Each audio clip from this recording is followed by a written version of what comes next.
Cut it out, Bo. Go downstairs. Go. I'll be down in a minute. You know how it is, like starting up. It's hard as shit. Whether they're good, bad, or ugly, getting the message out there that people aren't just like these superstars or shitbags. Like, there's a point behind everybody, what they're doing. I'm a fucking moron. Mike. Let's fucking dance, Benny. Welcome back, guys, to another episode of Benny and the Guest. With you as always, me, Ben, right? Today I'm joined by Deny Caballero. Me and Denny, first of all, woo! Thanks for coming on, Denny. Yeah, dude. Me and Denny actually have been talking for months, trying to get together. I finally got his ass in the studio. He is, from how I'll describe it now, I know him from the Security Hall podcast, but I would also put him as a podcast producer at this point, as well as a retired Green Beret. That's right. Yeah. So first of all, thank you so much. Thank you, man. Thank you for your patience. We've been trying to make this happen for a minute, man. But yeah, finally did it. Finally synced up. Look at us. Look at us. We're here. We did it. We did it. Where, if you had to describe yourself before we jump in, Yeah. is that how you would look at yourself? You retired military, done some cool stuff, and now you're on this journey of podcasting and stuff. Is that how you look at it? Or I would add, first and foremost, I am a husband and a father. That's like the most important thing to be rooted in this chapter of my life. That's really the most important thing. At the end of the day, like, all this shit can go away. All this can fall apart. But if I can be a good husband, if I can be a good father, then I'm doing something right. So that has to be the most important thing. And, in this feckle world of likes, shares, and follows, it can be difficult. But at the end of the day, like, if people don't subscribe to the channel, I still have to be a good husband. I still have to be a good father. And that has to be the motivator. That has to be the thing that I ground myself in. So I can understand, like, that's God's purpose. That's my purpose. That's what he put me here. Everything else is gravy. Everything else is awesome and cool, but I got to be able to be better as a husband and as a father. So I got to remember that. I love that, dude. I always say, family first above anything. These jobs or a career, hobby, whatever. Family first. Love it. Absolutely, man. Let's go down it. Denny, tell us about where you're from, where you grew up, a little of the childhood. You don't have to go too deep into it. You don't gotta stop. I just want to hear where you're from and how that was. I'll give you the wave top. So I'm originally from Panama, Central America. I'm a kid of the invasion, so that was my first taste of combat. I didn't get a combat patch for it. It's fucking horseshit. It's absolutely terrifying. It was horrible. But then I was brought to the United States. It wasn't a happy circumstance. It led to a lot of pain, and it was very much a nightmare until I ran away. But the first stop in the tour of trauma and horrible circumstances was Florida, a little town of Paisley, Florida. Very, very, very low income, very rural, good, honest country folk. And then from there, moved up to Colorado. That's where I finished growing up. And, we were very poor in Florida, but then things turned up. But it was still a horrible circumstance of going through some horrible abuse. And I always like to say I'm from the Front Range because we grew up in Fort Collins and Windsor area.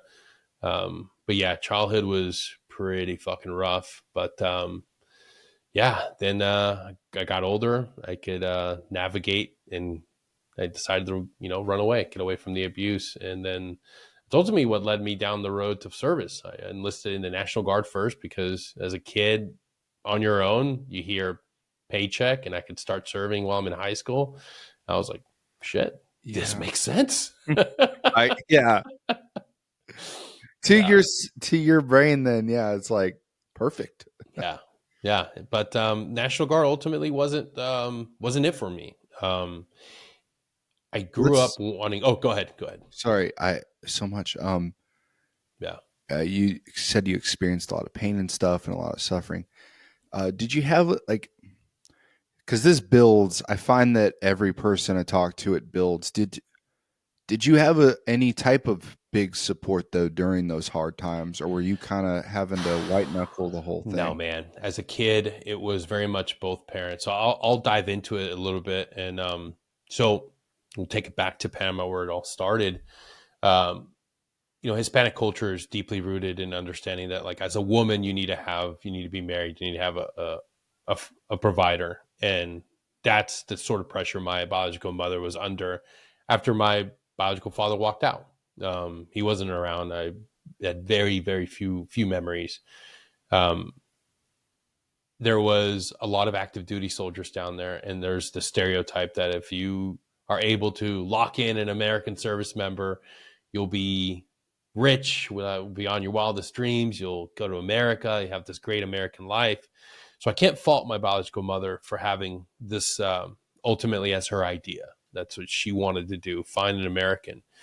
Sadly for us, because it was me, my older sister, and my biological mother, that American service member was a predator, a child predator that saw my sister and myself on a playground. And then he decided to approach our mother. So his thing was being able to pluck two for the price of, just getting married to a local.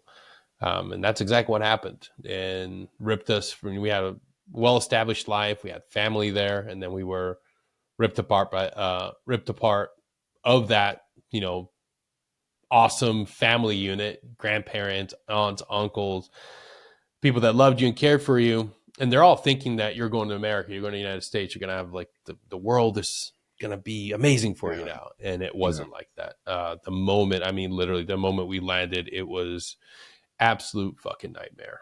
And I don't take that lightly. I say it all the time when I share my stories. If you can think about it, it's hard because some people don't have a frame of reference. They don't have a frame of reference for rape, sexual abuse, and trauma when you're a child. Because by and large, a vast majority of our audience, the people that we talk to on a daily basis, they wouldn't dream of doing that to a kid. They couldn't imagine somebody undergoing that. But from the moment we landed, from the moment we got to the United States, my sister and myself were subjected to this. And that's what we lived. And it only continued to get worse as we got older. So you can imagine for my sister, it got incredibly worse, but it bled over to me. So we grew up in one hell of a nightmare scenario. Both of us dealt with a lot. And as kids, you really don't know what to do. You love your sister, you love your mother. So you're under the idea that if you tell somebody, like, you're going to be removed. And as I got older, I realized, like, fuck this. Like, I remember going to school and just hoping like a teacher would say something. Like, there's, we now know that the kids that often act out or the most, mischievous kids are probably dealing with something at home, traumatized and stuff. Yeah. And that's very much my case. I was the kid that, was always a loudmouth, was always getting in trouble. But then I finally found sports, and I was looking again there for like a savior, for a coach, for somebody to step in. And none of it ever happened. I reflect back on that time and all the warning signs, the behavior I was exhibiting. And I realized, like, fuck, dude, like, adults should have said something. Adults should have raised questions. But by and large, I think the education system, the teachers, they don't get paid enough. They don't care. And it was a very small community at the time. Windsor's gotten bigger, but I certainly feel that if a teacher would have just cared just a little bit, I could have been spared from a lot more, because things got worse. When you get bigger, I always, when I share this, I knew that if I didn't run away, I was going to be dead. The abuse was getting worse and worse, because now it's like, oh, I can throttle it up. I can beat the ever living dog shit out of this kid because he's older. He can take it. A lot of times adults, you're well formed before you experience a life and death situation. For me and my sister, like, we were fucking tiny little kids. Like, remember the first time I thought about like how great it would be if I didn't wake up from one of the beatings, like, oh, it'd be fucking over. At least it'd be done. At least it would be done. So I grew up in a very weird mindset of like, man, like, wouldn't it be great if just one of these days, like, he just went over the edge and just be done with it. So you just kind of give up. Like it's sad to think of a child giving up on life. It's horrendous, but people need to hear this, Denny, because like it happens. It's in the world, and what you're talking about, taking action when these kids are acting different, you have to recognize and reach out, because if you don't, it continues to fucking happen. Yeah, and the thing that I really realized is, as I got older, like, you know, I share my story now and I talk about it. Like I was a kid, I experienced, you know, like, no, I wasn't in the front lines when I say I experienced combat. No, I was a kid hearing explosions and shit on Christmas Day. We were all hunkered down in my grandparents' home during, you know, assault in Panama City, and hearing all this stuff going on, and your family's uncertain of what's going on. Your power goes out. You're like, fuck, what's going on? What's going on? Your family members the next few days are going out. They're seeing all the catastrophe. And, you know, yeah, my biological mother, and I the reason why I only say biological mother is because she eventually became an abuser herself. So I don't treat it like a mother. I don't treat it like she's somebody in my life, because she's very much not. But the person that she was very, you know, I don't think she was fit to be a parent, to be honest. And it was just something about being around that manic, depressive, anxiety riddled personality as a child, that I never stood a chance to understand, like, feeling comfort or feeling reassurance. Everything was always like the world is coming to an end. So in that time period, experiencing that, it was almost worse, because every night it was just like, we're not going to make it. We're not going to survive. This is the worst thing. You didn't have an adult that was saying like, hey, calm down. It's going to be fine. There's no reassurance. So experiencing that early on in life, like, it's like, fuck, dude, like, we're just hopelessly floating along. There's nobody going to come in. So I experienced that early on. So I didn't have that strong parental figure, whether it was a mother or a father. I just had a hopeless, manic depressant abuser, and then a sexual child predator. And those were the two personalities. And then, yeah, it was miserable, man. It sucked, because if she was having a bad day, she would egg him on when he got home. Like, because he was abusive to her as well. But if you offer the kids up on a plate, then he's going to take his anger, take out his energy on the kids, and he's not going to do anything to me. So yeah, it got worse as we went along. They ended up having a kid, and ended up bringing another child into that marriage that now my older sister and myself were, you know, supposed to be taken care of, supposed to be like, and it was very much kids taking care of kids. Which is, looking back, and like, fuck, dude, like, the only reason why she had like any hope was because at least we had some love and care and some sort of like tenderness. Whereas, you know, the parental figures in the home were just fucking predators.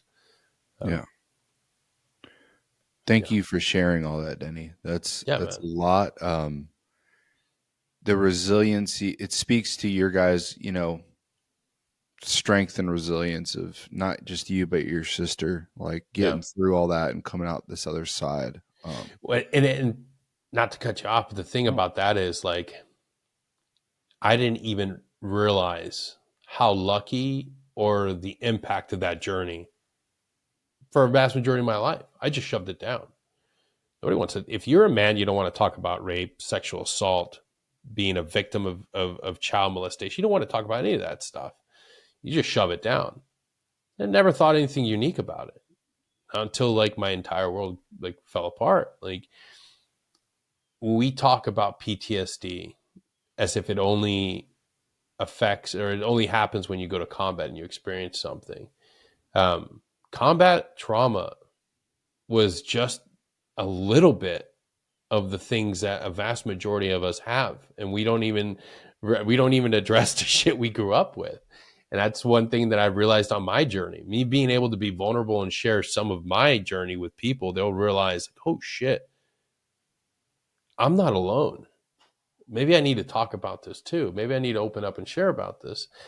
And it's out, and it sucks, man. But the truth is, a vast majority of our service members and our veterans have experienced some of this, if not identical, some of it. They've experienced some of this, some of the loss, some of the painful situations that I encountered. So if I'm able to go through my journey and face it and finally bring it up to light, finally deal with it, finally understand that I didn't do anything wrong. I was a fucking kid. I didn't have any say in it. And look back and be grateful that I'm not a drug addict, that I never went to jail, that I never became a predator, that I didn't do all these things that statistically I should have. It gives other people the understanding of like, wow, okay, I don't have to be a metric. I can go through this and I can have this post-traumatic growth and ultimately go do amazing, wonderful things. And that none of that hit me until fucking almost, I was in my late 30s when I realized like, oh shit, like, all right, I can do something positive with this. I can be open and honest, and I can say, yeah, dude, life was fucking brutal as a kid. But in those moments when I thought I was by myself, God was with me the entire way, because it ultimately led me to this. It ultimately brought me here. And I realized, okay, I wasn't alone. Everything had its purpose. And, I want people to understand that, like, if you think that this can't happen in your community, like, you're wrong.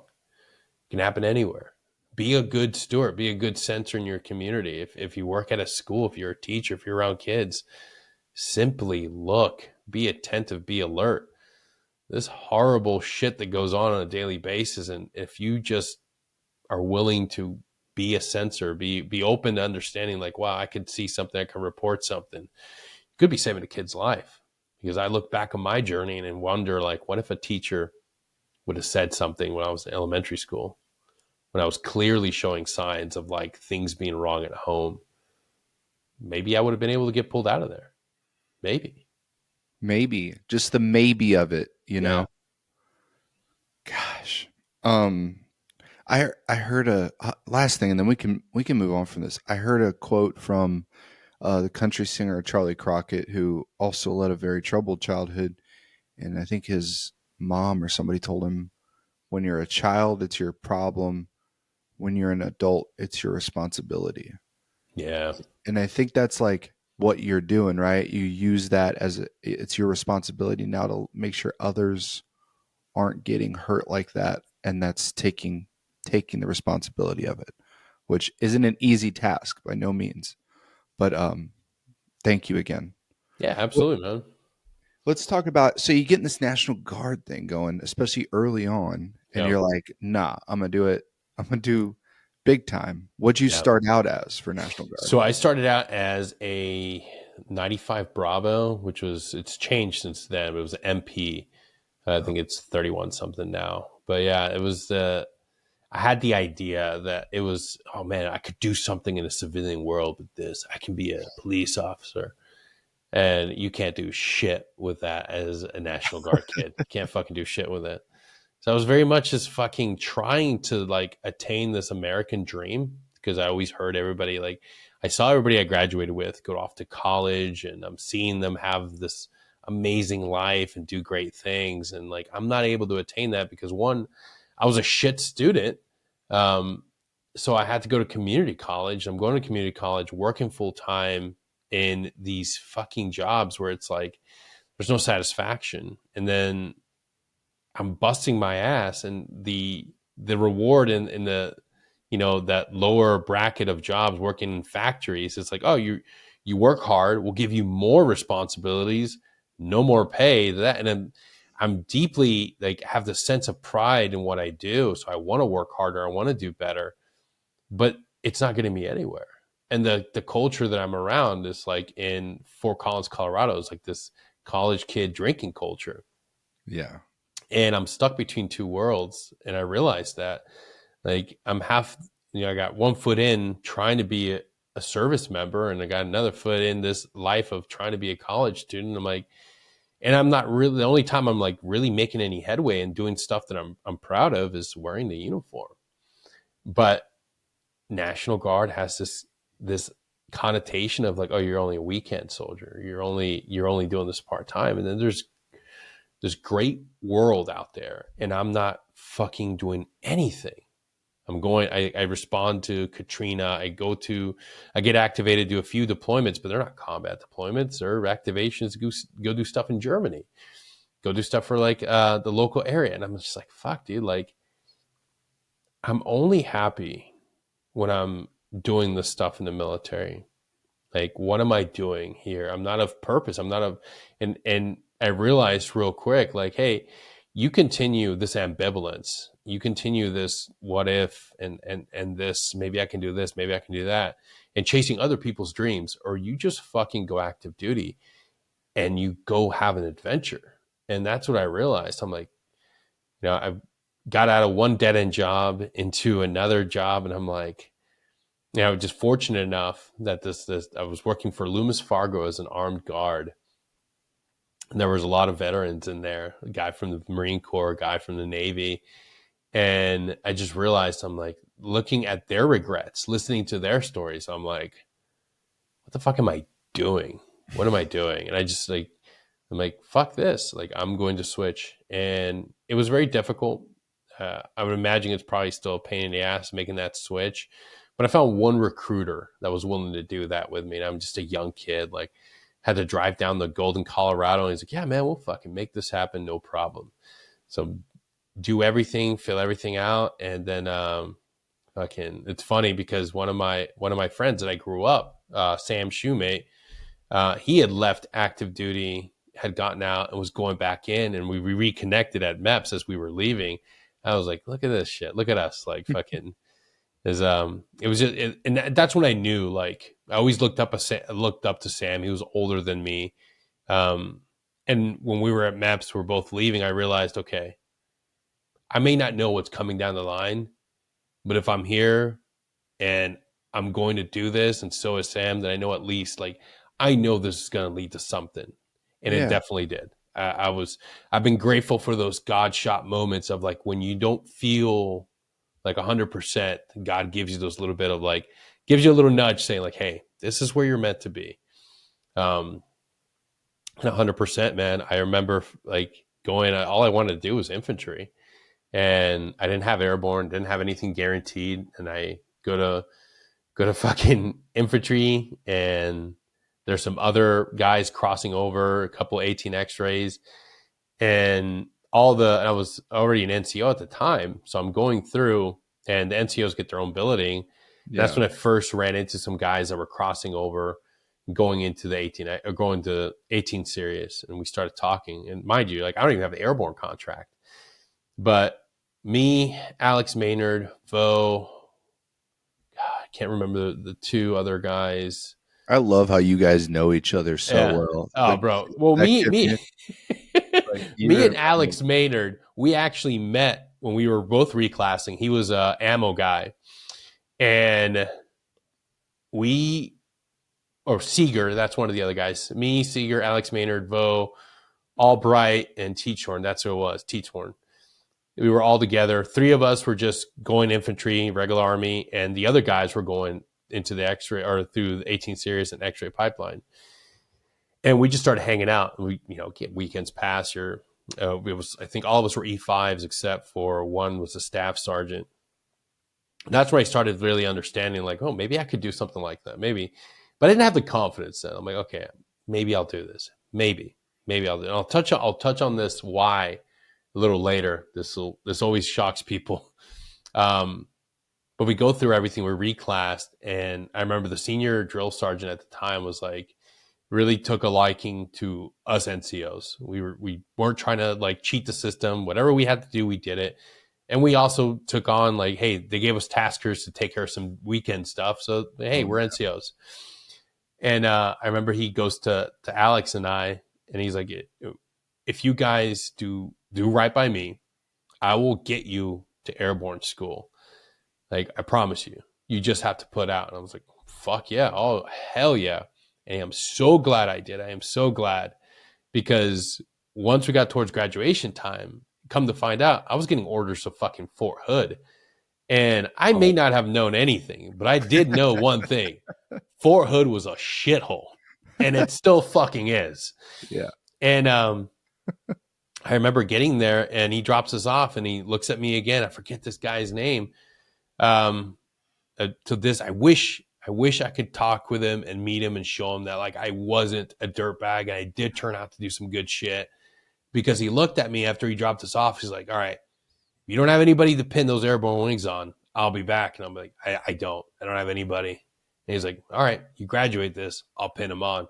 And sure as shit, dude, that man came back, and like, I remember me and Alex, we didn't have any family there. So this guy not only tracked us the entire time, this wasn't like we had cell phones back then, but nobody was like communicating on a daily basis. Certainly not in the fucking airborne barracks. Like, we were too busy fucking getting fucking dog shit smoked out of us. Like, and then going drinking on the weekends. Yeah. But he found out we made it and that we're graduating. He came back and he fucking pinned our airborne wings on us. And I was like, holy shit, man. Like, that's one of the, like, that's where I realized that is a real NCO.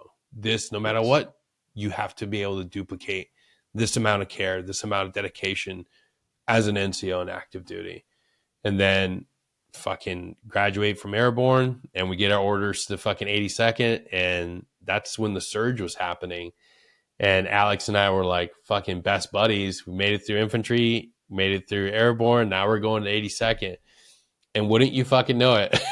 We got assigned to the same fucking company. Yeah. Sister, it was exactly like that. It was exactly like the best way I can describe the next 5 years with Alex as my fucking best buddy was fucking stepbrothers, man. Like, and then we met other guys that fucking brought us into the fold. And that's why people don't understand, like, oh, you know, you guys, you're special force guys, you're thick as thieves. I'm like, yeah, we're very close. Yes. Like, anybody that I've ever served with on a team can fucking call me and I'll be there for them. But let me tell you, dude, my fucking BCO 2504 fucking first platoon family, second platoon, third, any of those boys ever fucking call me for fucking anything, it's like that on site. We pick up from where I just talked to Voss, Jordan Voss, one of the literally, like, you could look him up. You could, like, if you look up paratrooper, he would be like the picture definition, just yoked out, great American, like, just awesome fucking dude, man.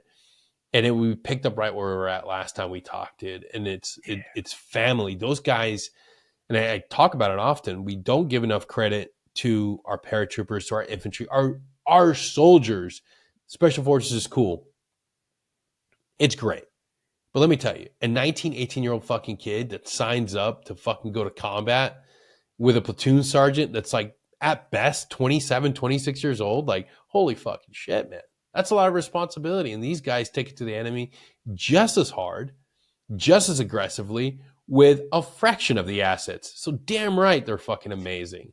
And it just a remarkable family from the get-go, from day one, dude. Fucking everybody welcomed us in. And I got to tell you, like, it made it super easy for me to go to selection and pass because I had great mentorship. Yeah. I had great family, but boy, was it hard to leave. I got to tell you, when you're an NCO and you have soldiers that, you know, we deployed 07, 08, you come back, you refit, you train, you deploy again, 2009, 2010, you come back. And that's when I'm like, I'd rather go to big boys. I'd rather go be a fucking Green Beret. I don't want to do this with, you know, constantly rotating leadership. You get used to having a really good platoon sergeant, and then some guy comes in, or a platoon leader that you really like and you really rally around. They're not going to be there forever. And I knew for me, I wanted to friggin' step it up and see if I could do it. See if I could achieve this idea of being like a professional, soft soldier, a soft professional. But that's also like, you know, friendships get frayed, man. Like, that's, I went from having like this core group of like best buddies to like overnight, Now I go to selection, I pass, and I went straight to the Q course, and all of my friends started PCSing. So my best buddy goes to Alaska. All my nearly almost all the NCOs, all of my friends PCS at the same time. And if they didn't go to selection and start the Q course with me, they were gone. So it was like boom, overnight, like new journey in my life. And like I talk about it like that was more impactful than my divorce. Oh man. And it kind of was. Like I look back all those years, I almost don't, like I always tell people that, you know, divorce is a horrible thing, think about it, but like the most painful thing, like when you think about it, is like those friendships are afraid you lose that family unit because you're growing. That's the hard part.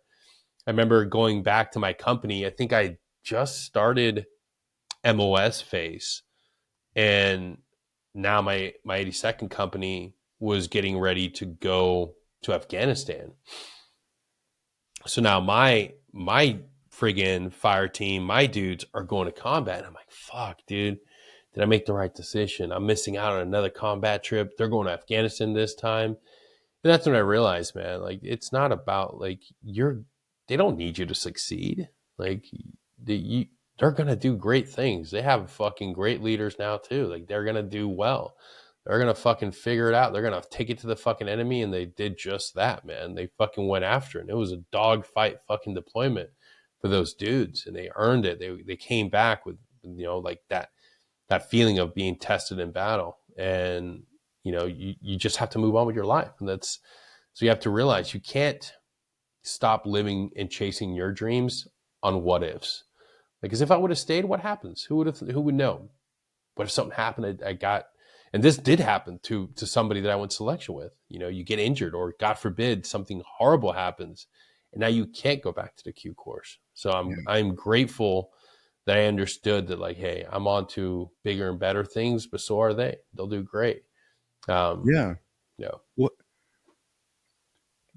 That I was talking to somebody about that today, about your first duty. I find that a lot of people, first duty stations, they're just so impactful because it's all a bunch of young dudes, or like even me. Like me, I joined later. You said, you know, you come from National Guard, obviously a little later.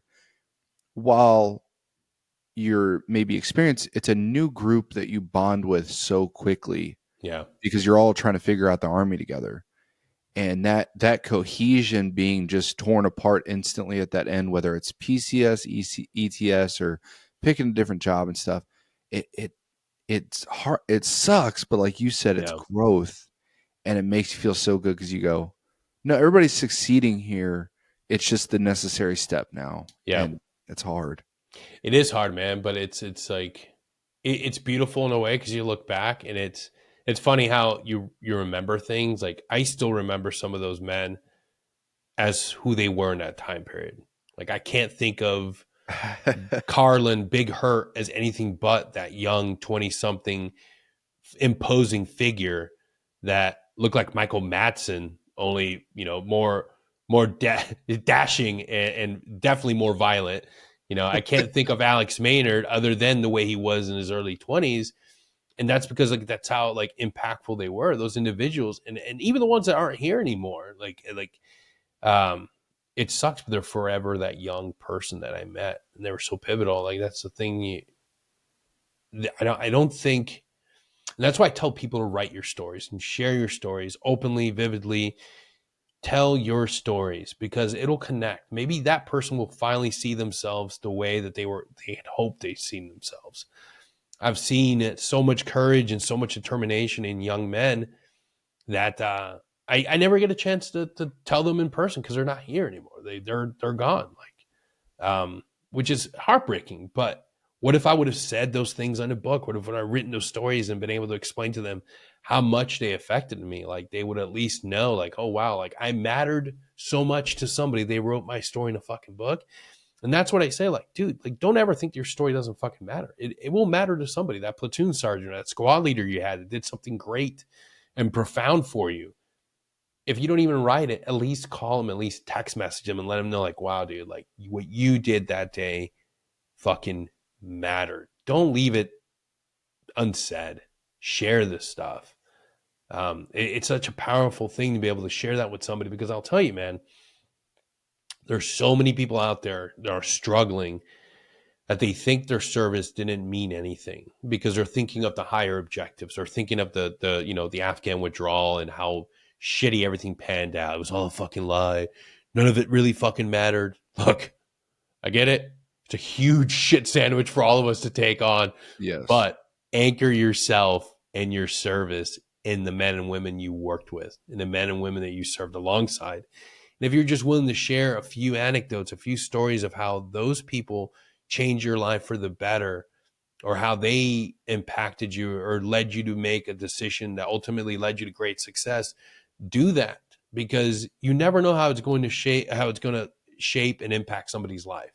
Somebody might be just waiting for that little bit of fucking like positivity in their life to say, fuck, all right, it did fucking matter. I think everybody deserves that. And if we are just willing to be vulnerable and share our stories, we can help a lot of each other. Yes. I love that. What, with that, you went, like you said, you go to selection, you go to Q course. What was that like? Man, it's funny. I tell kids and I tell people that reach out, like, hey man, what do I need to prepare for selection? And I'll just tell them, just work on your mindset. Work on fucking, like, for a vast majority of our combat MOS, you're already training every fucking day. If you can max out your PT test, if you can do pull-ups, if you can run 5 miles and ruck nonstop, you have what it takes. You have to explore your mindset. Explore the really shitty parts about who you are. Talk to people that really know you.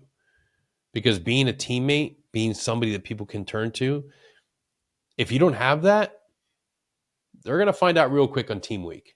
Cultivate that. That's going to be more important than push-ups and sit-ups. Are you somebody that people turn to and look for guidance? Because at some point, you are going to be the guy in charge. Can you take the map?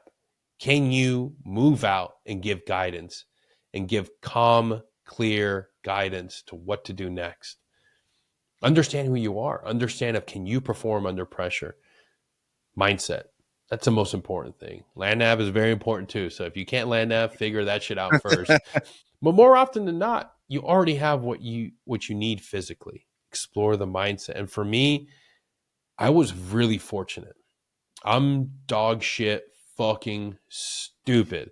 I am not like I am not brilliant, but I can study really fucking hard, and I will not quit, and I will not give up. I fucking love learning now, but I understand what I need to be successful. I understand what it takes to be a good rider because I've gone through it. I had what I think was a very successful career, and I learned how to understand my strengths. But back then when I was going through there, I didn't have any confidence, and my scores were barely enough to get in.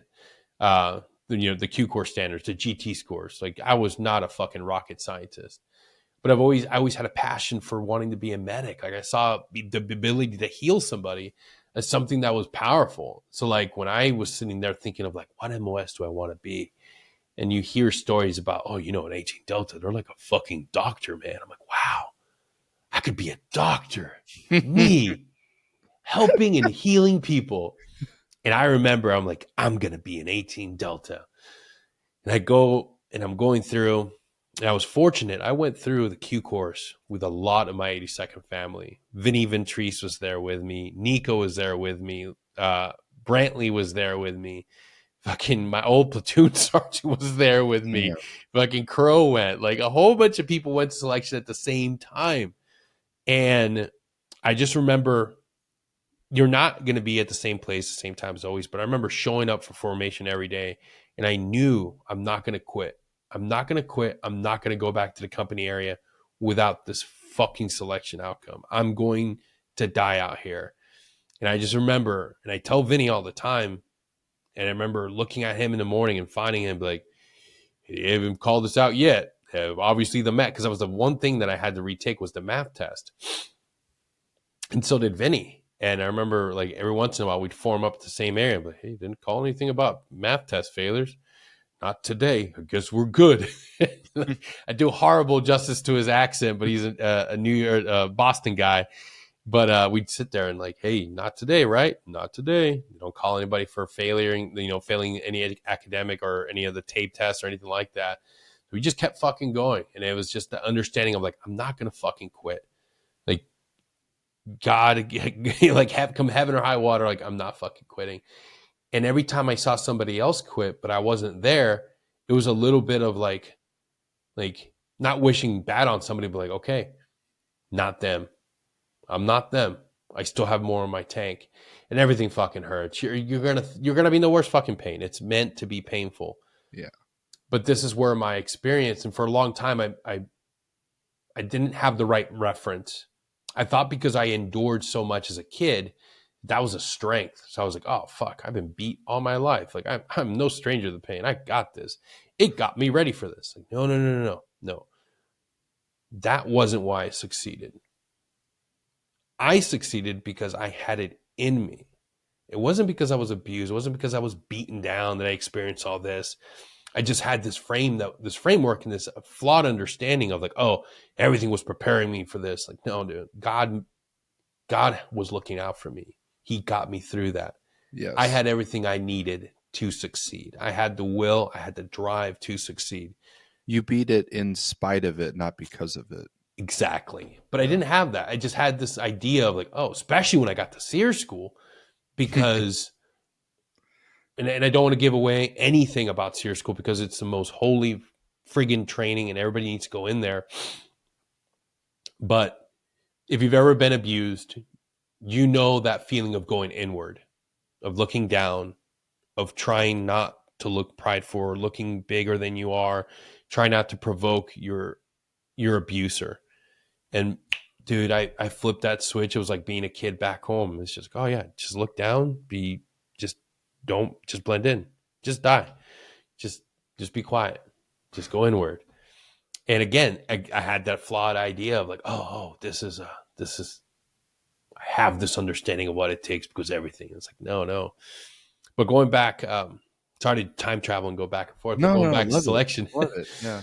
I remember finally getting done through selection, and you go in and you have a one-on-one with a cadre, and they're showing you all your attributes, everything you did, and it's like a bullseye. It's like your physical fitness is here, your running is here, your rucking is here, and then way off is like this one marker, and I'm like, yeah. It's again, and what MOS do you want to go for? I'm like 18 Delta, and he looks at me, and he looks at the screen. He's like, you see that?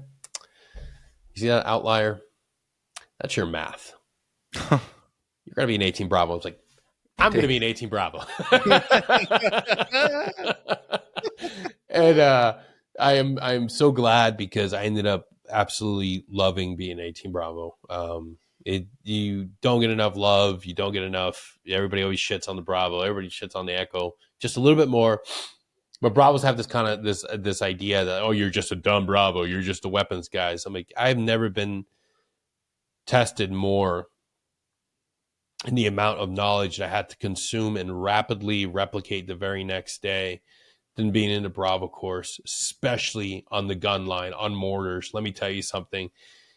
I don't know why that guy said that the 18 Bravo course would be better for me when my math score was so fucking horrible. But I remember making it all the way through foreign light heavy weapons and then getting to mortars, and the lead instructor walking around talking about the next course of training, and then hands me a supplemental math guide this fucking big, and he leans in and is like, this is for you, you fucktard.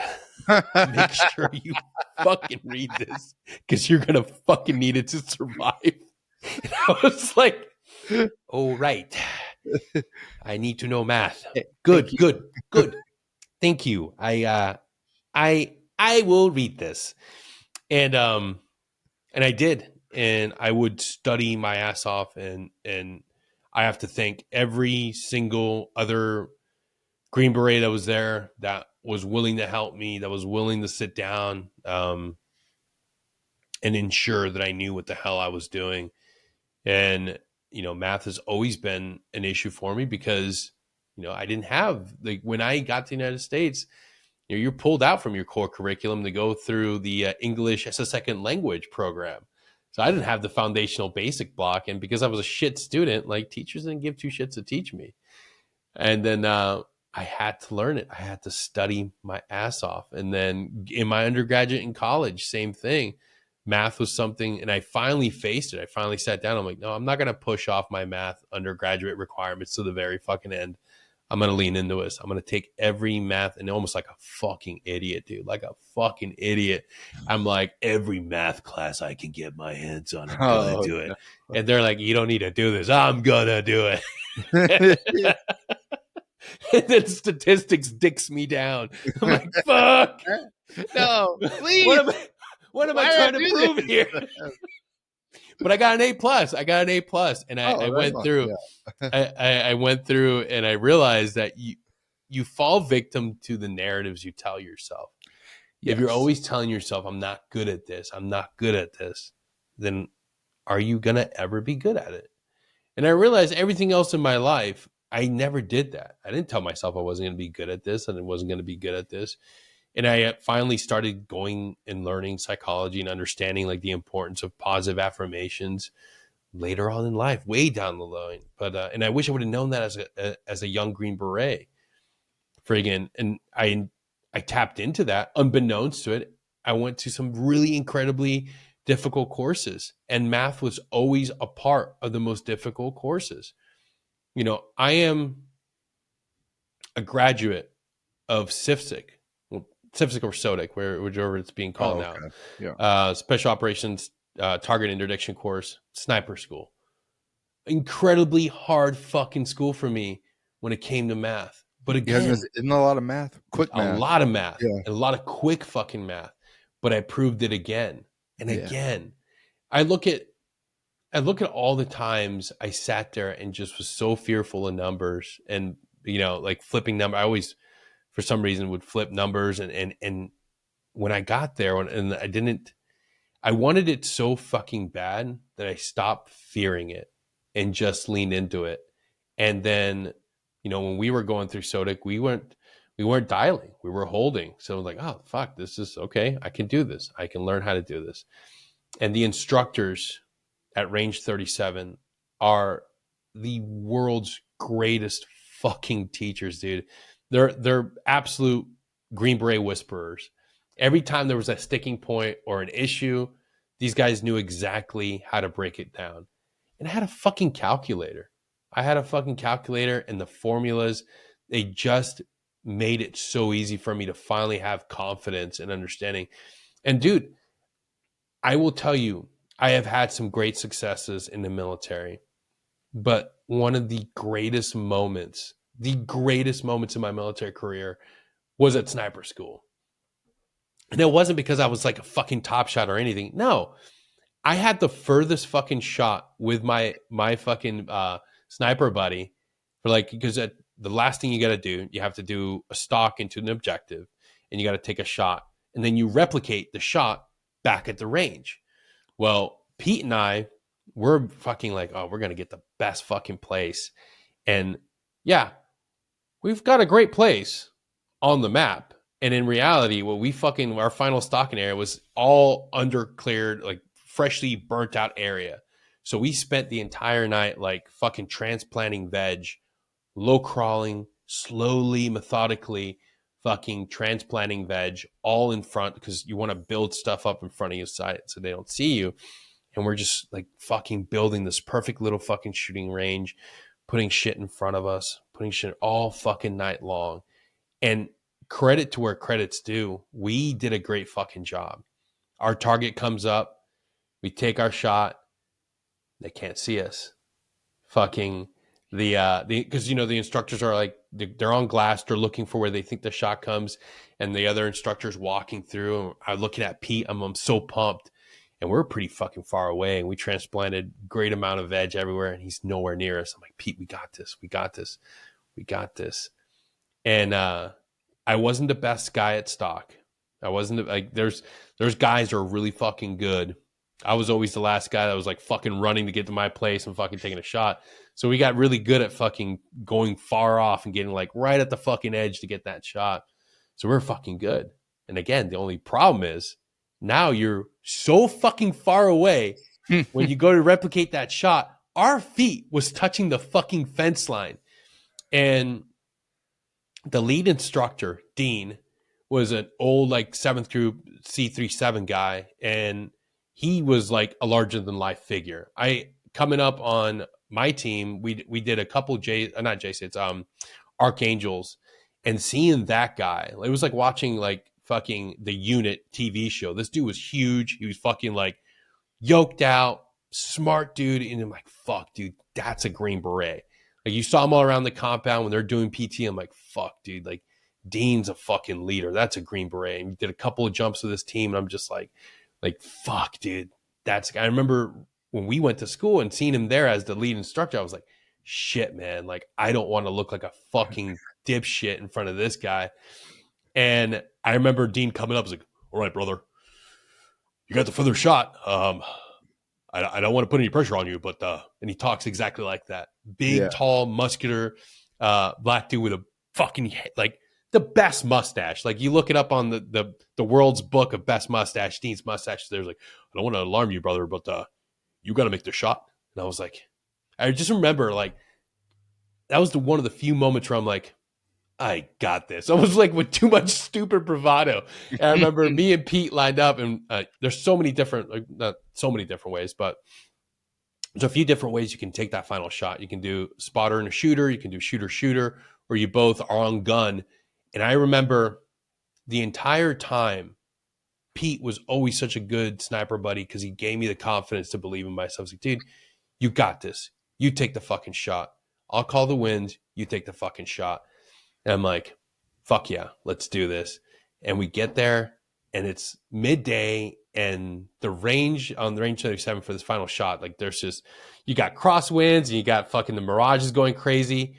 But again, it's one of those moments where God showed up at the right time and showed me that I had everything I needed. I remember we got behind the guns, both fucking just calm, cool, and everything's fucking going crazy. Then out of nowhere, stillness.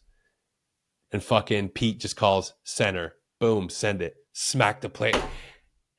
And we're like, woo! Fuck yeah! And I look over at Dean. He's like, yeah, hell yeah! And I'm like, fuck yeah, hell yes, we got it. And it was like one of those few moments where you're like, fuck, dude, like this is what it means to fucking be a Green Beret. Fuck yes, I did it. But it's like everybody's fucking dream school to go to. Like if you want to go, like be a cool guy, you want to go to sniper school and being able to like go up there and you finally knock it out and you finally find that confidence. And you're like, holy shit, dude, like this fucking moment right here. Like, remember this, you're going to need it for when times are fucking rough. Cause like, even when I didn't want to believe that I had what it took, like there were other people there willing to say, like, no, dude, like you belong here. You can fucking do this. And same with like any other school. That's one thing I can say about the community. Like you're hard pressed to find people that are going to be critical and not provide you with the resources to get better. That's one thing I've heard a lot of stories from people. And I'm like, man, I don't know. Like I never experienced that in any military or special operations school that I went to. You know, if you didn't meet the standard, you were always afforded the opportunity to get better.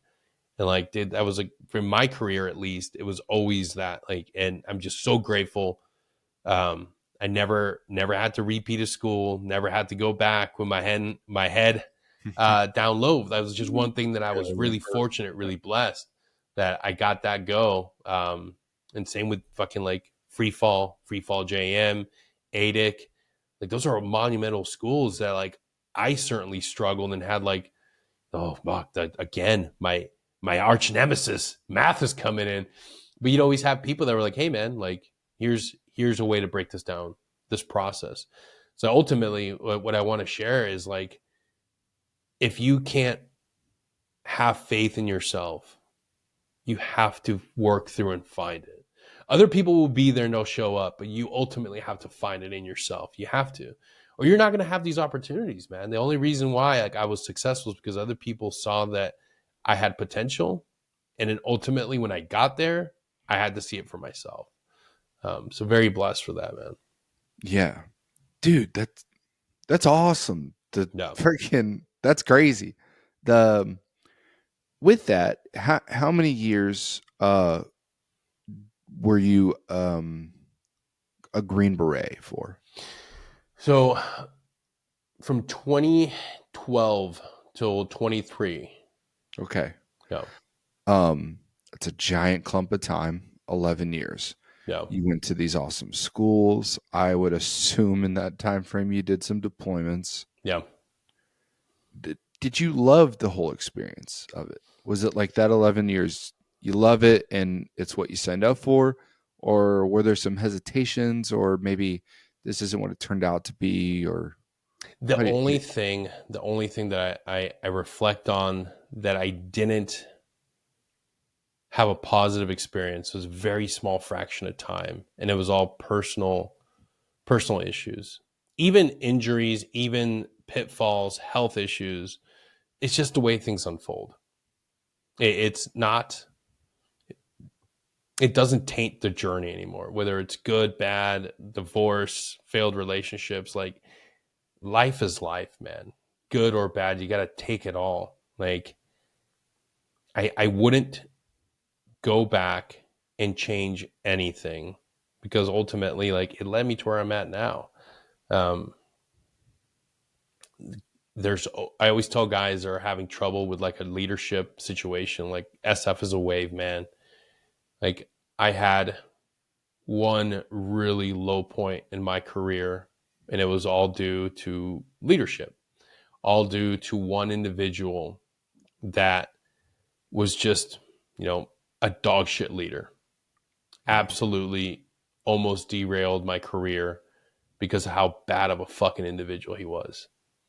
But again, somebody came to me and said, hey man, like, this guy isn't going to be around forever.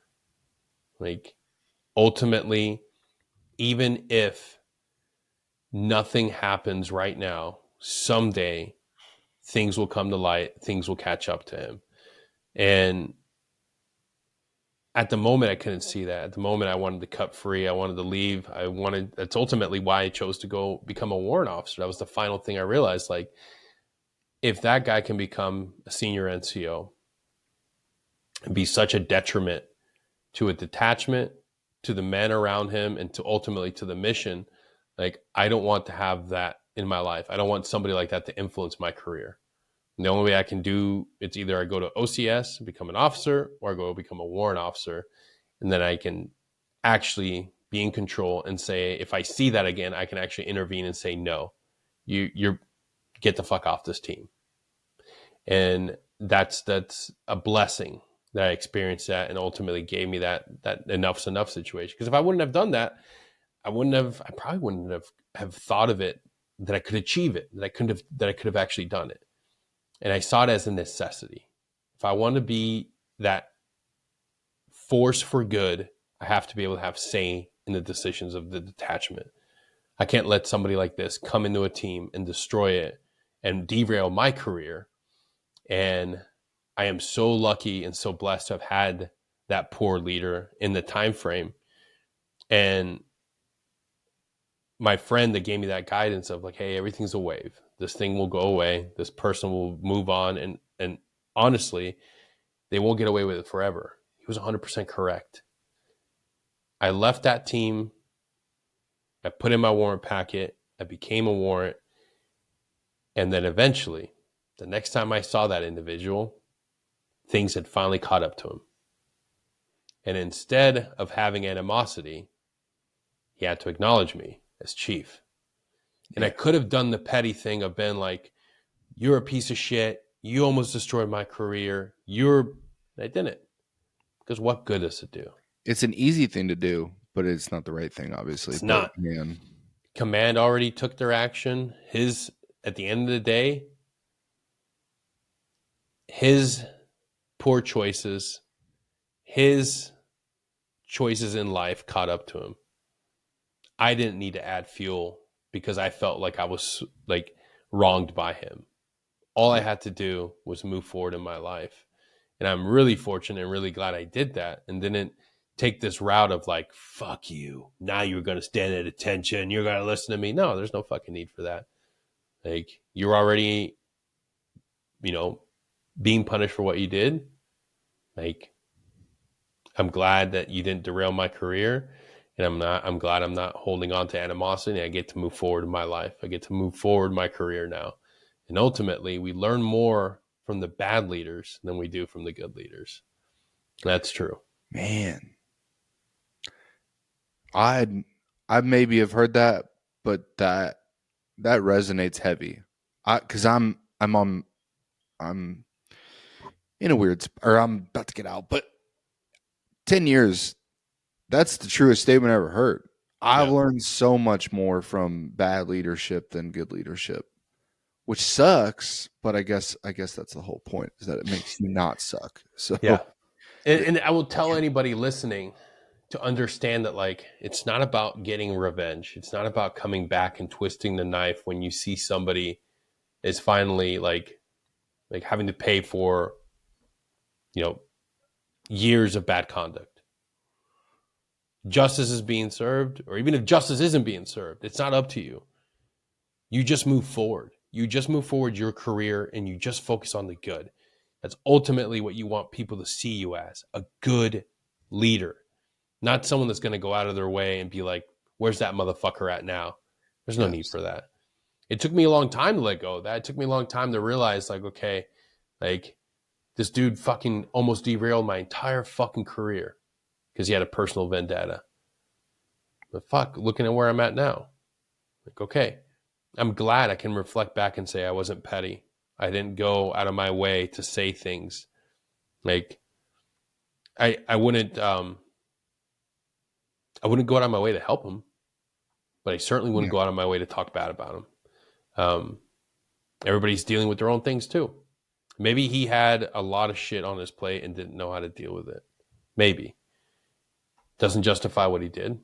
But at the end of the day, I hope that he finds peace. And at least I know that I got to continue my career, and I had people that had my back and were willing to friggin' tell me that, hey man, don't give up on this career. Keep going. Submit that warrant packet. Go forward in your career. Go do great things. Yeah.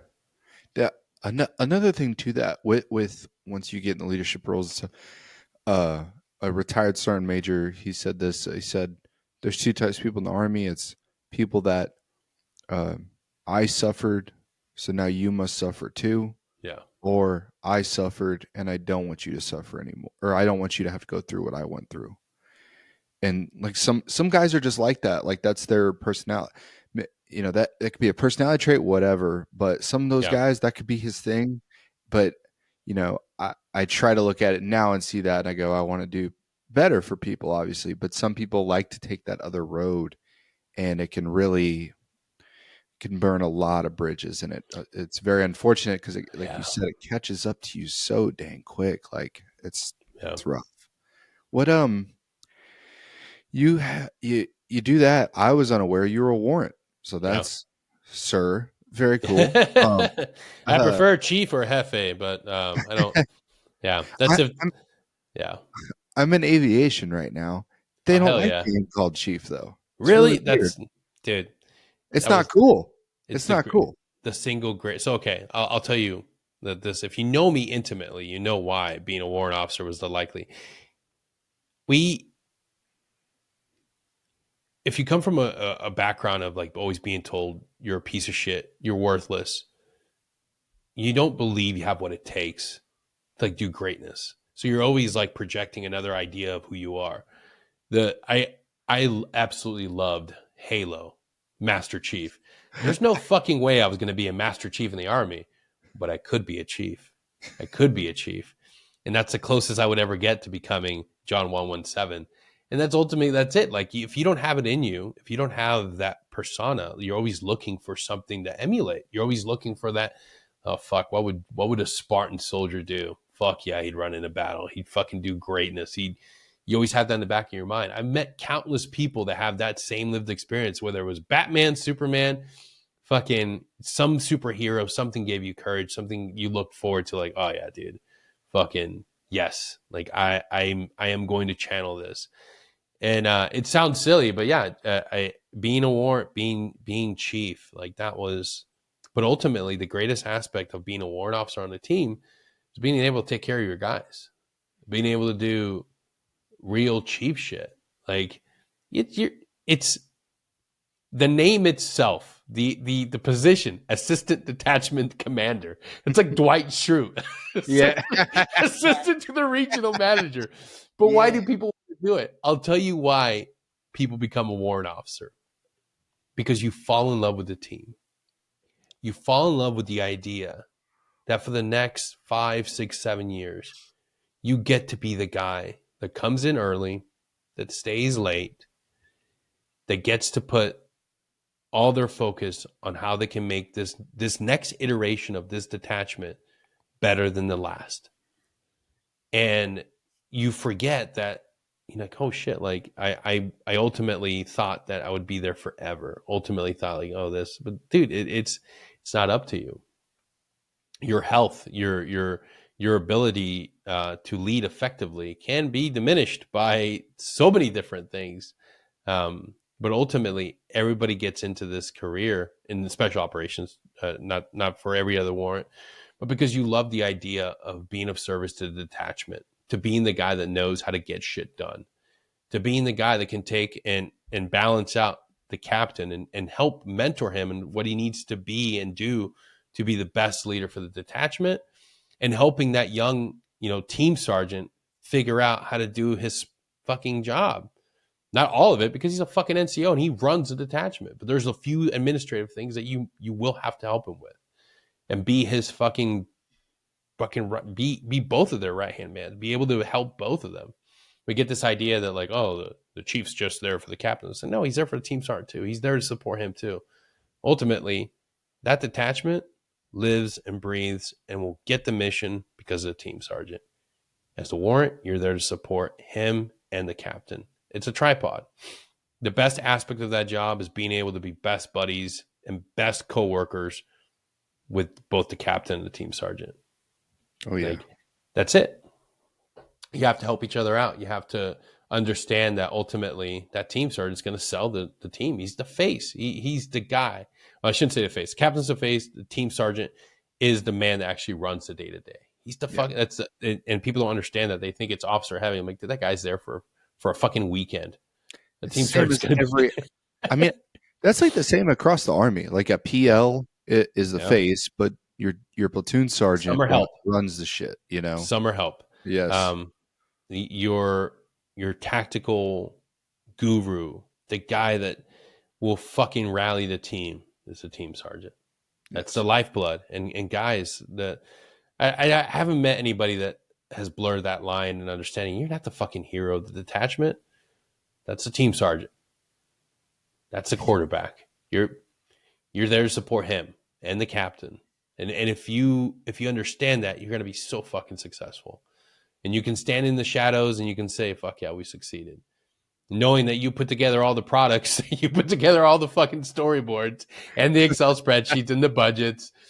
But those guys, they're the reason why the team succeeds. And they have to be the guys that can fucking, you support, you take care of. Like, that's ultimately the one thing that I absolutely loved. Having a good team sergeant, having an amazing fucking captain. To this day, like, I was really lucky, really fucking blessed to go to the detachment that I went to. I had no business having that honor, no business having that greatness, but somebody looked out for me and gave me the greatest position ever.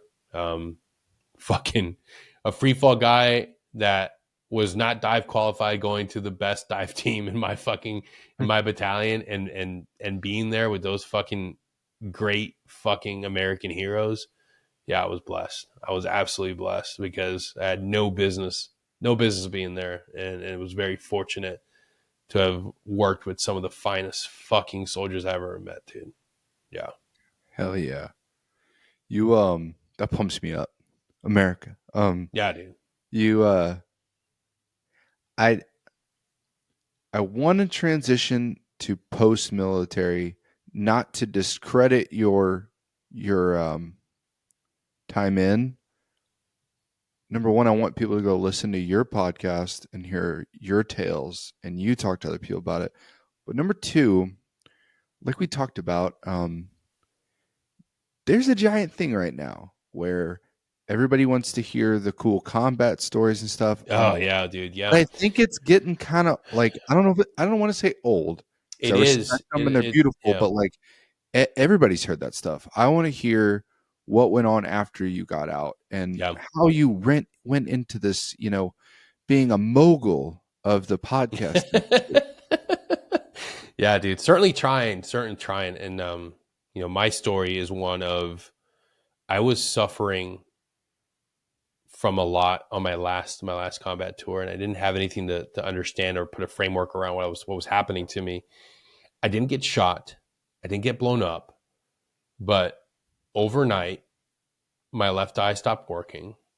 I couldn't cognitively do my job. I couldn't read. I would get lost just getting to my fucking house, and nothing made sense. And I was trying to hide everything. And it all, for me, it came to a fucking headway when, like, I tried doing all of the mission requirements for our because we got back from Afghanistan, went through COVID, and then immediately we're preparing for another mission. And I'm trying to do all this stuff, and it's dog shit. It's absolute dog shit. Like, nobody can understand my emails. Nobody can understand my fucking writing. I'm working overtime at a fraction of my capacity, and people are like, dude, what the fuck are you doing, man? Like, are you retarded? Like, what's going on? And I remember our mission in brief was fucking abortion. It was absolute fucking abortion. Like, and that's when I knew, I'm like, dude, there is something fucking wrong. I couldn't talk when I got up elevated. So, like, my wife and I were constantly fighting. And rather than being able to, like, talk like this back and forth, I would get to, like, what I called brain lock, where I couldn't think fast enough and verbalize what I was doing. So I would write my rebuttals on a whiteboard in the kitchen. Jeez. And I'm stumbling, I'm falling down, nearly dumped my motorcycle because I lost balance. And I'm like, what the fuck's going on? But again, I didn't have a car accident. I didn't have an IED. I didn't have a fucking round penetrate my fucking brain. What the fuck was going on? Nothing made sense. I didn't pass my impact test prior to going to the deployment. I didn't think that was a big deal. I spent 3 hours trying to pass that thing, and then I just got up and I left. Stupid me. I wouldn't have changed that because I'm not going to fucking miss my deployment. I also developed excruciating pain in my lower chain and in my feet, and had to go do, like, some serious fucking surgeries. So 10 out of 10 pain, walking, can't do anything, can't do the physical fitness that's required as a green brain. Now my thinking's compromised. And I'm suffering from a lot of mental health shit that I'm not telling anybody. I'm fucking putting a mask on. I'm gutting it. I'm just fucking like, but everybody's seen my productivity and my output change drastically. I'm not able to keep track. I'm dropping tasks. I'm fucking pretty much retarded at this point. And I can joke about it now because I'm still here. Yeah. Ultimately, I start reaching out sort of half-assed for help, trying to get seen at treatment centers, trying to get seen, and nobody's tapping into what's going wrong. Nobody's really definitively saying, hey, this is fucking wrong. Until finally I get the opportunity to go to a neuropsychologist and go through a fucking battery of tests.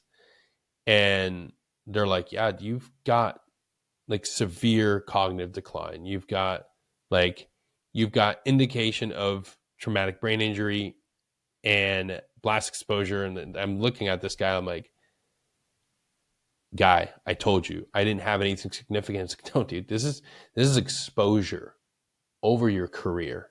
And it's like, oh, well, again, I didn't have anything. No, it doesn't happen like that. It can happen like this. And that's when I first started hearing about operator syndrome. That's when I first started hearing about all these fucking things, endocrine issues, fucking mental health issues, all these compounding, allostatic load, the intense amount of stress, the inability to sleep, alcohol abuse, all these list of things. And we're checking each other. We're checking all these things off. And I'm like, what the fuck? And I finally have a definitive line of saying like, hey, this is where you're at cognitively. This is where you're fucking at right now. Like, I'm like, okay, am I going to get this back? Am I going to be able to get back the ability to talk, be able to read and comprehend things, like be able to read things and remember them and retain them? Because one of the other things, I was literally losing my mind because I would place my keys in my wallet somewhere and I'd go back to that place and it wasn't there. So then I'd blame it on my wife. You're moving all my shit. Why are you moving all my shit? Meanwhile, I never placed it there. I left my shit in my car. Or, like I did numerous times, left that shit in public places because I'd leave my wallet at a gas station because I put my wallet on the counter, pay for something. Yeah. Or I'd leave it at a fucking doctor's appointment. Or I'd leave it at work. Or I'd lock up the wrong notebook in our red side safe. All these fucking little things, I realized, fuck, dude, these are all signs. These are all things that finally the doctors are explaining to me. But nobody was fucking talking about it at work. Meanwhile, I've got teammates, I've got company mates that are going through the same fucking thing, but nobody's talking about it. Nobody's saying any of this shit. Oh, man. Everybody's just lying. Everybody's just, yeah, I'm just going to cope with it. I'm just going to cope with it. And then what happens when you don't have any relief of that? What happens when you can't keep up? What happens when you can't be a Green Beret? Like, I was all into this fucking career. Like, I'm not fucking going anywhere. I'm going to fucking do this thing. I'm going to fucking retire. I'm going to get I'm going to get that fucking job at the company war. I'm going to do this shit. And then you can't keep up. You can't do Green Beret shit. Well, if I can't do the one thing that I was trying to do my entire fucking adult life now, I'm going to end it. And I had a plan and I was going to just wait for my wife to deploy. And because I didn't want her to fucking walk in on it and just be done with it.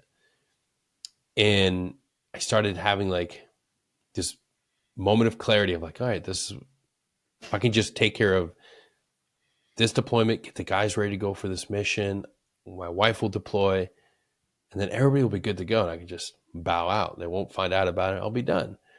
I had this peace with it. And I remember one moment of vulnerability with the counselor that I was just feeding bullshit on a daily basis. I was like, I'm just going to end it. Like, I'm done. Like, I can't keep up. I'm letting everybody down. Like, I can't do this. And here's what I'm going to do. Like, that's just me being honest with you, Michelle. I'm just going to end it. And thankfully, at that moment, she offered for me to go to a treatment center. And I'm like, okay, maybe. Can you get me there like tomorrow? Can we do it? Because if my wife leaves, I don't know if I can fucking wait a couple weeks. I don't know if I can wait a couple days. Like, if you can get me there before my wife leaves, like, let's fucking do it. And I am so fucking lucky that I got that opportunity. And after that, being able to explore everything that I was going through, being able to sit down and like dissect everything that I was going through, all the pain, all the fucking years of fucking shit that I just kept stuffing away from deployments, from fucking everything that I was holding into.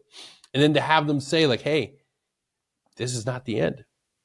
We got to continue going We have to get you to a TBI treatment center. And that's ultimately what I tell people now. Like, hey, Laurel Ridge did save my life. But shit didn't get addressed and things didn't get fucking fixed until I went to STAR, a polytrauma treatment center, where doctors will look at you and treat you as a whole patient and say, you're not going insane. This is something that you're experiencing as a result of your entire fucking career. And all it takes is for the right conditions, the right amount of stress, for all this shit to finally just go, you're done. Like it was insane to sit there and finally just be in front of a doctor or team of doctors that can say, no, man, you're not going insane. We can see that there's been some damage. We can fix that. Because there's one thing, it's one thing to have a physical injury people can fucking see. Oh, you're missing your arm, you're missing your leg. We can treat that. The only thing that I was getting physical interventions were for the surgeries for my feet and for my left eye that wouldn't focus. So in my mind, I'm like, fuck, again, I didn't get blown up. I didn't get shot. So what the fuck's going on? What happened? What is going on in my life that everything's falling apart? Everything is stopping.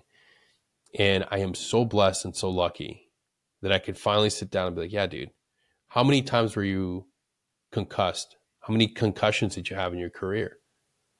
I'm like, oh, those are factors? They're like, yeah, those are big fucking factors. And I'm like, oh, sweet. I can definitely show those out. Because like every paratrooper, everybody that's fucking gone through a gun line, that's shot mortars on a fucking day range in the Bravo Corps will tell you how concussed you get from shooting mortars. Anybody that's gone out there and actually been in combat and has shot rounds. Like here's the crazy thing. Training factors into all of this. All of this. I'm not a fucking free fall sky god. I ate shit a lot of times. But nobody's sitting there telling you that this can all accumulate over a course of your career.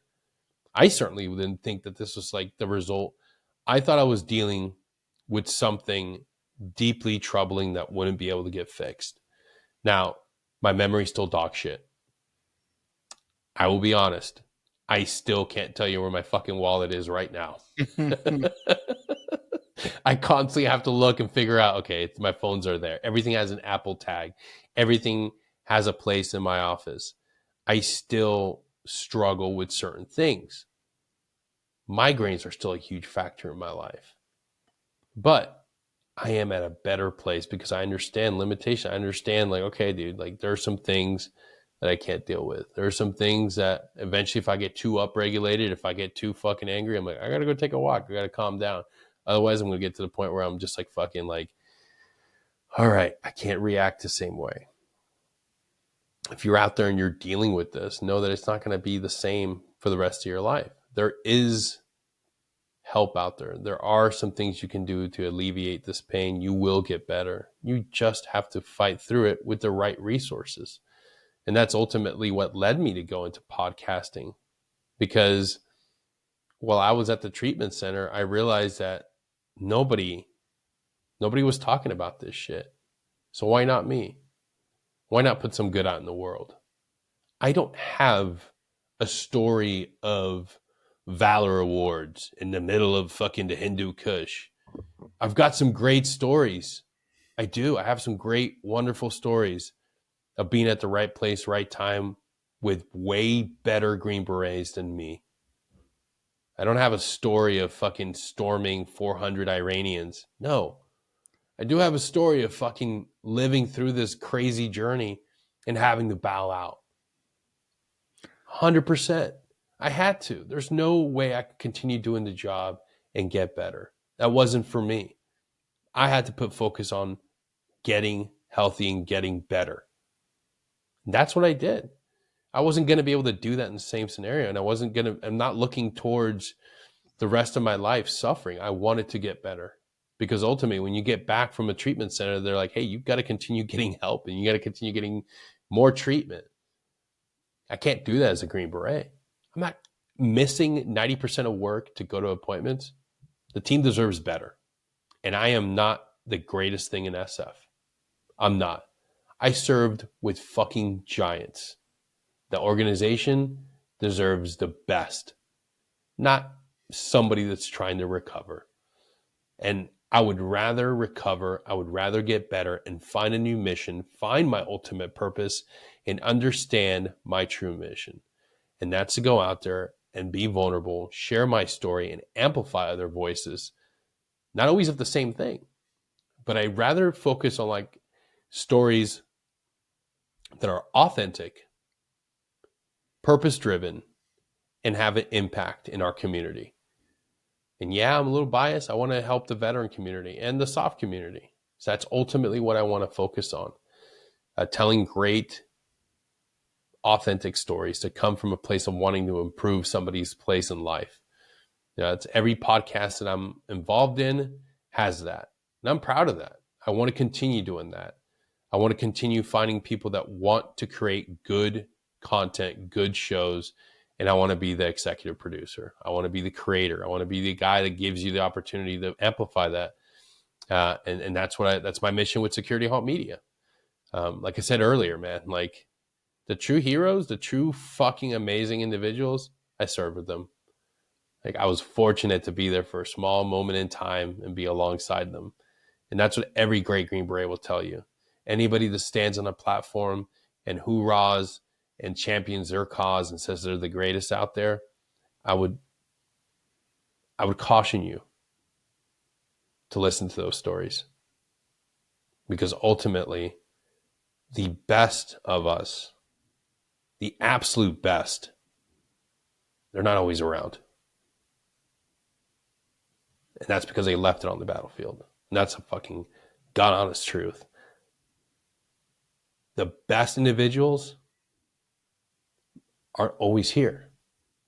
The second and third best are still around. They're still in the fight and they're still getting it every single day. But the stories of true valor, of true heroes, of true motherfuckers that went after it and got it, unfortunately, they're not here. So how do we honor that sacrifice? I don't think we do a good job of honoring that sacrifice by getting on a pedestal and saying that we're also the greatest. We can share authentic stories. We can share stories of what we learned in battle, 100%. But by and large, the civilian populace that tunes in and downloads these stories, they'll never understand. They'll never truly get that. They want to consume it. They want to consume it because it's like a Hollywood movie. It's not SEAL Team 6. It's not fucking a movie. So while I don't want to disparage anybody that's out there creating these stories, I do want to say, and I do want to make a pitch to anybody looking for good content. And I think myself and a few others are out there sharing good, uplifting, powerful stories of real individuals. Maybe you're not a fan of my show, but I urge you to check out other shows that are doing great things to elevate and show a better version of our GWAT veterans. I really think we need to focus on the full experience. It's not just fucking Green Berets, Rangers, and Navy SEALs that fought and led. It's a lot of 88 mics. It's a lot of good fucking dudes, 11 Bravos, paratroopers that are out there doing great things. And yes, their service is great.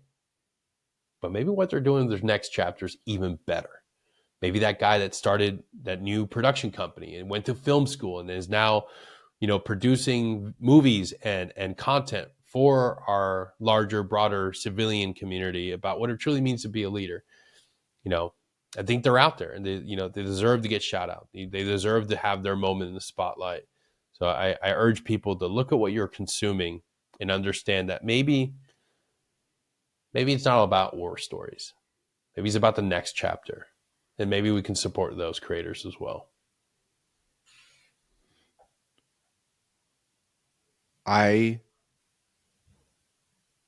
want to call an end to the podcast only because the message in all this, Denny, is outstanding and terrific to any audience that's listening. Everything you said is honest and just amazing. From where you came from to go through all that, then to get here and still get through it all, is a testament to you and your character, man. It's amazing.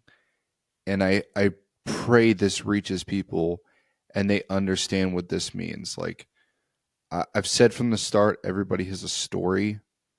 And I think you made a beautiful message here. So I guys, you can hear Denny another day. You can hear his stories on other stuff. For right now, I want the message of this podcast to be what he's talking about from the beginning to now. Okay. It was beautiful, Denny. I don't mean disrespect by it. I mean it in the most like beautiful way possible. Thank you for sharing what you've shared tonight, because I truly think it was special. Dude, thank you for giving me the ability to share it, man. It's not wasted on me. It's nowadays you have to be very careful with whose message you amplify, and for giving me the time to share my story and share some of the things that I believe in. I am truly grateful and I'm really appreciative. Thank you, brother. I really appreciate it. No problem, man. We'll have all the links, guys, to Denny's shows, his work and everything. It's going to be listed below. Please check it out and take caution to what he said. Take a minute to reevaluate what you're looking at and stuff and see what's out there. Okay. Thank you guys for taking a listen on the show. We'll see you next time. Denny, thank you again for coming on, and I'll talk to you later. Absolutely, brother. Thank you.